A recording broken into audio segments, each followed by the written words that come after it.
Japanese man marries an anime girl. People, what up? What's good? It's your boy TwoCentz. Y'all heard the intro properly, man. We got a video here from Beyond Economy. This Japan crisis is more dangerous than you think. Obviously, I'm not Japanese, right? I'll never be. I'll never be, man. But we love, you know what I'm saying? We love checking out all sorts of topics on the channel, right? You know, as silly as that is, I'm very intrigued to hear about, right, like how the society is to the point where, you know, bro right here actually gets married to Hatsune Miku, and you know he's happy with that, or at least he says he is, man. Anyway, let's get into the video, bro. This is Akihiko Kondo. He is a 41-year-old man living in Japan. 41. He made quite headlines a few years ago when he seamlessly got married to an anime hologram character named Miku. でも奥様でもあるからソフトウェアだけどちゃんと好きですよね。 Right, and this was 2 years ago, so this was before, right? We just checked out a video talking about all the AI chatbots and all that stuff. So bro is ahead of the game. But my thing is, like, how is this like legally allowed to happen? Because you got the Hatsune Miku YouTube channel, you got all sorts of video games, right? You saw we got plush toys. So if somebody else has the Hatsune Miku plush toy and he pulls up with her on his shoulder, you know, is he just married to this one, or is he married to that one as well? Right? Is he married to all of them? As foolish as of a question, y'all, I'm being for real, bro. I'm being serious. Love and Seer is a real woman. And Akiko is not only the one dealing with this scenario. A data says that a recent trend in Japan called the Ohi Tori-sama, doing things on your own, has picked up pace amongst the younger generations, where single, workaholic people tend to do things solo, like solo picnics, solo karaoke, and even solo weddings. Right. I'm gonna say this, bro. I've been out to eat by myself, right? I feel like there's nothing wrong with doing certain activities by yourself, right? It doesn't mean, I mean, it's okay, like, even if you don't have any friends to do things with, but like I'm just saying, like, it doesn't mean you're weird, or it doesn't mean like you know what I'm saying, you don't have friends or anything. But I will say certain activities, right, like getting married, because right, marriage is between a man and a woman, right? Like, how you gonna marry yourself? You know? Hey, man. Now, people tend to believe that this is a result of an extreme level of loneliness due to heavy work culture amongst the modern generation. But that's not the truth, because a similar kind of trend is rising in the Western countries as well. So, what's the truth? Well, economists arguably explain that the biggest reason for this crisis in Japan is because of the consequences of something called collective population decline. Japan's current population sits at around 123 million, but projections show that by the end of this century, that number could be cut in half. And the signs are already visible. Take the small town of Nanmoku, for example. It's just a few hundred kilometers away from Osaka. Here, nearly 60% of residents are over the age of 65. The town's mayor, who is 60 himself, is still considered as one of the youngest in the community. Not long ago, a couple living in the town celebrated the birth of their first baby, which was the first child born. Man, shout outs to them, bro. But that first kid in the village in 20 years, bro. I really hope, bro, breaks down, right, like the work culture and why people aren't having kids. I mean, it's not just Japan. I feel like, you know, obviously I don't have all the statistics on the top of my head, but right, like in a lot of countries, the birth rates are going down, right, especially if you got like struggling economies and stuff. But yeah, one kid in 20 years is nuts, right? Also, bro, he talked about, right, like how the you know, people are proposing and marrying themselves, and over here in the United States, I seen, right, Pokemon did that We missed the window on opportunity to talk about that, so we just gonna move past it. Born in town in the last 20 years. And it's not just with Moko. Across all of rural Japan, entire communities are vanishing. More than 740 municipalities are projected to disappear by the end of the century. At the heart of this crisis lies Japan's declining birth rate. In 2024, the country recorded just 730,000 newborns, the lowest number ever recorded in the country's history, which was a 5% drop from the previous year. And at the same time, the number of people dying rose to around 1.5 million people. To put it simply, Japan is losing twice as many people as it is gaining every single year. The fertility rate now stands at 1.2 children per woman, far below the 2.1 needed to maintain a stable population. So, why is Japan facing the most severe birth crisis on Earth?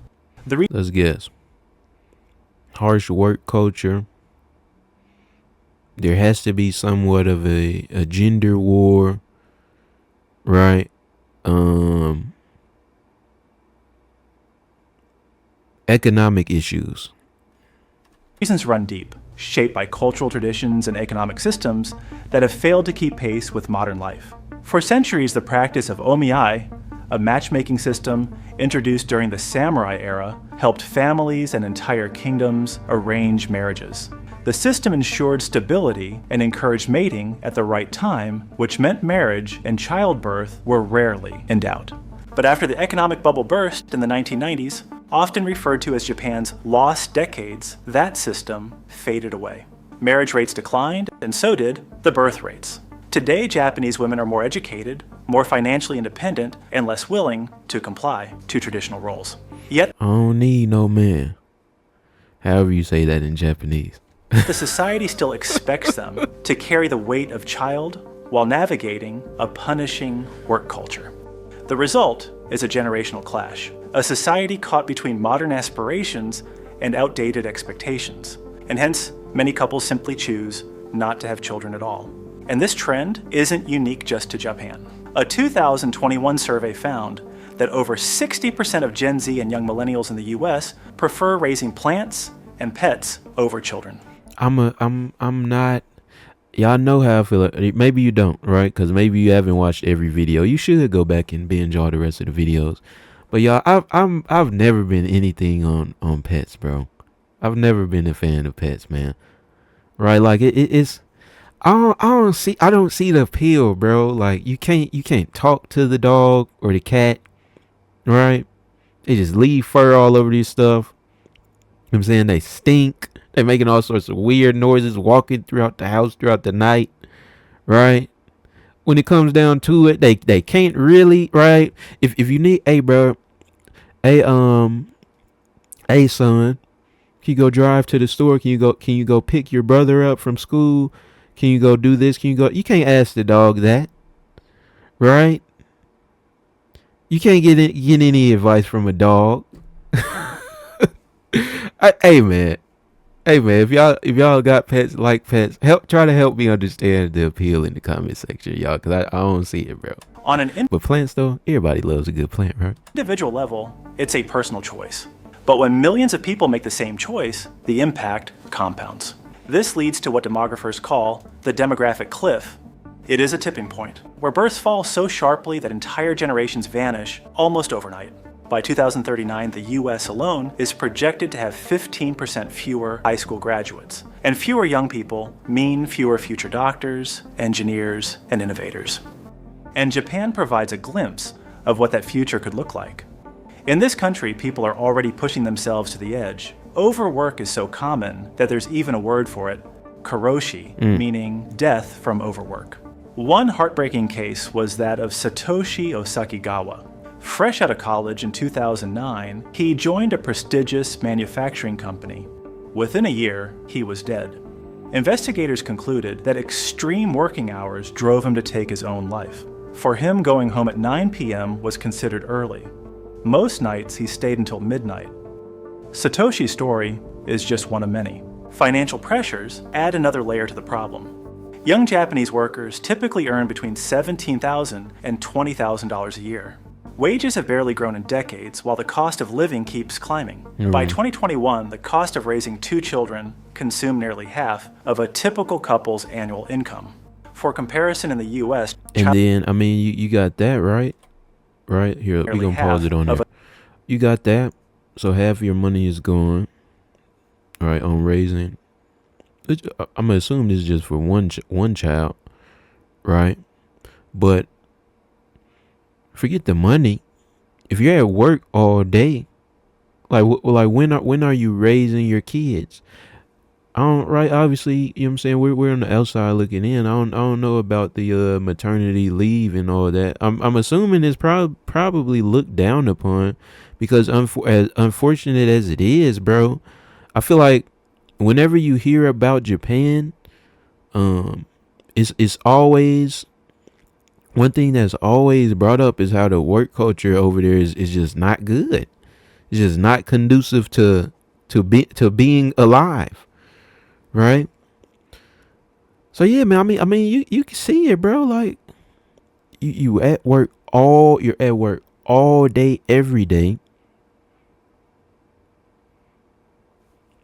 When can you even change the diaper or read them a bedtime story or have energy to, right, even talk to your kids, bro? A typical couple's annual income. For My comparison, thing is this though, y'all. And I'll probably, right, we'll probably never get the answer to this. My thing is like, why don't the work culture change? You know, and it's kind of hypocritical of me to ask, because there's plenty of terrible systems in the United States that just won't change, right? Like our education system, you know, but it's to the point where, right, like the population is actually dying off. Man, I feel like there will be a greater effort, right?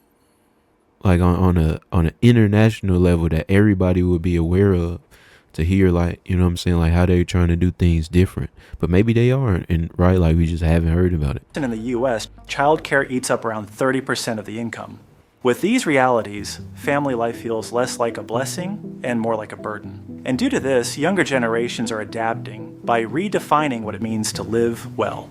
A cultural trend called ohitori-sama, which means doing things on your own, has become mainstream.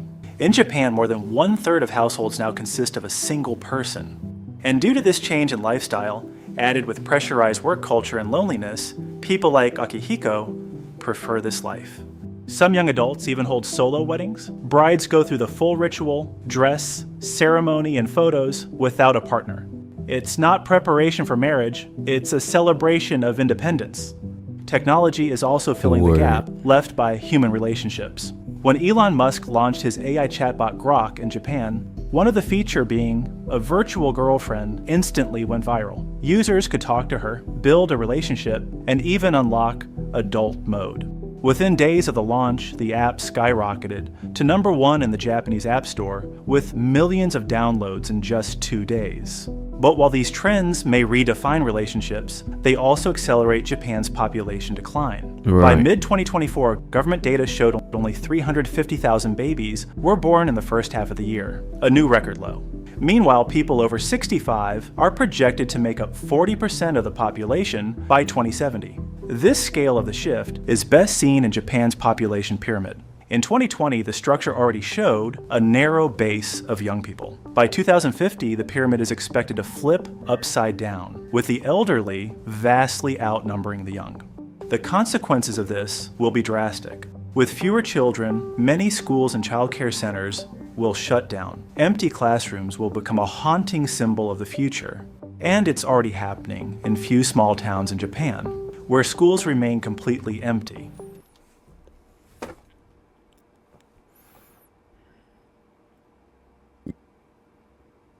Your kids, you're at work all day, right?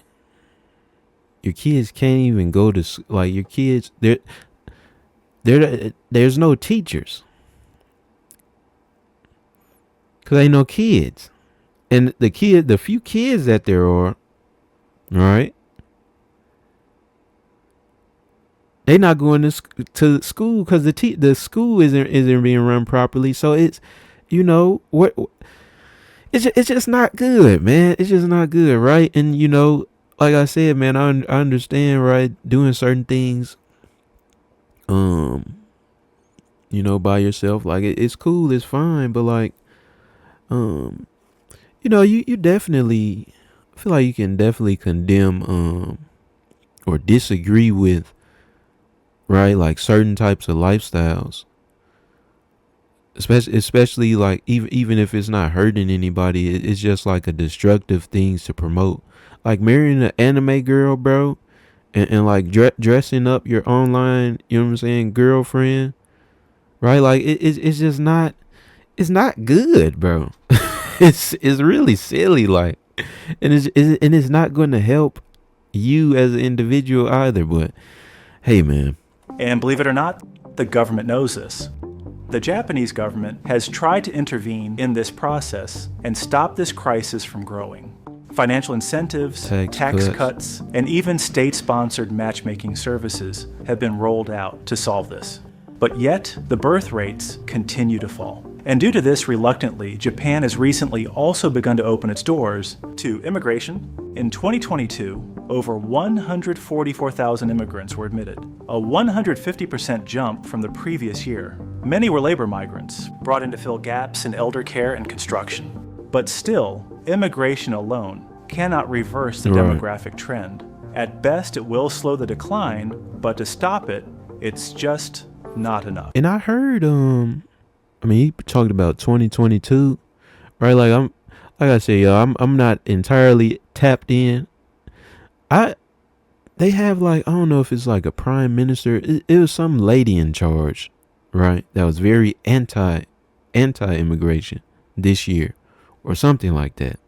So, I mean, even that, seemed like it's changed, and maybe it's for the better, maybe it's not, right? Across the developed world, young adults are delaying or abandoning the idea of having children.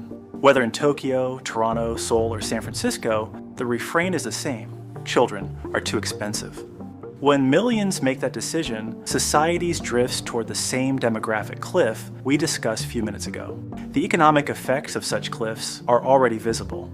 A study by the Bank of International Settlements examined 150 years of data across 22 countries and found that aging populations push inflation higher. Economists call it a low-frequency inflation, a slow but persistent rise in prices as older dependent people outnumber the younger independent people. There's also the tax burden. Fewer workers mean fewer taxpayers, while retirees rely more on the government support. In Japan, the old age dependency ratio, the number of seniors per every 100 working age people, is already 54.5. By 2050, it's projected to soar to over 80. This isn't just Japan's story. Globally, fertility rates are collapsing. In the mid-20th century, women in OECD countries averaged 3.3 children. Today, that figure is just 1.5. The growth rate of the world's population has fallen from nearly 2% in the 1960s to less than 1% today. Within a few decades, deaths will outnumber births worldwide. But not everywhere. In countries like Nigeria, Ethiopia, and the Philippines, populations are booming. Nearly half of Nigerians are under the age of 15. By 2050, Nigeria is on track to surpass 300 million people. But I'll say this, and I just thought of this, right? Obviously the population, the number of people in the world has to plateau at some point, I don't think it's a matter of there being enough space for everybody, at least in the next few decades, or maybe even, a few centuries, because, right, I heard something that everybody in the world, like all 9 billion people, whatever, can fit like in Florida or something like that. So I don't think it's a matter of space, but like, I feel like it kind of makes sense that the population would plateau, and then decrease, and then, right, go up, and then kind of stay around like a similar number, or you know what I'm saying? Like, so maybe it's not all bad. You get me? And when It kind of, I mean, if you're losing like a whole region of the world's culture, that's definitely bad. I'm just saying, like, in the grand scheme of things, right? Like the population not continuing to grow and grow and grow and grow.